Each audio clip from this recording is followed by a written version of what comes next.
Most people get this wrong when choosing between money apps. They think all cash advance and banking apps work the same. But here's the truth no one tells you. The system behind each app is completely different, and that changes everything. In this video, you will learn the real difference between MoneyLion and Current in 2026, how they actually work, and which one is better for your situation. Let's break it down simply. First, let's talk about MoneyLion. MoneyLion is an all-in-one financial platform. It offers cash advances called Instacash, credit tracking, banking tools, and financial products in one app at all. It focuses heavily on your income patterns and banking behavior to decide your cash advance limit. Now compare that with Current. Current is more like a modern digital bank account. It gives you early direct deposit, overdraft features, and spending tools, but it is not primarily a cash advance system like MoneyLion. Now here's where it gets interesting. Even though both apps can help you access money early, the way they do it is very different.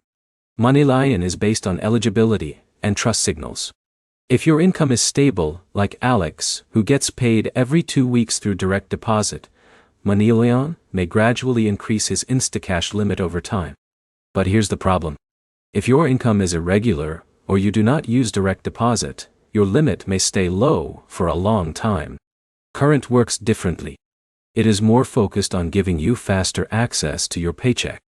If John sets up direct deposit, he may get paid up to 2 days early and use overdraft protection features when needed. But there's a key difference most people miss. MoneyLion is trying to evaluate you as a borrower. Current is trying to help you manage your paycheck more efficiently. Now let's talk about access to cash.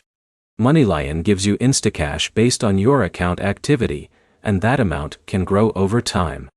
Current gives you access to your paycheck early and limited overdraft protection, but it is not designed for growing cash advance limits. In a minute, here's the key insight that decides everything. It is not about which app is more powerful. It is about what problem you are trying to solve. Cash advances versus banking control. So which one should you choose? If you want increasing cash advance flexibility and credit building features, MoneyLion may be the better fit. If you want simple banking, early paycheck access, and spending control, Current may be the easier option. Here is the bottom line. MoneyLion focuses on financial behavior and borrowing power. Current focuses on banking access and paycheck management. They overlap, but they are built for different uses. If this helped you understand the difference clearly, like the video, drop a comment with your experience, and subscribe for more simple breakdowns of financial apps in 2026.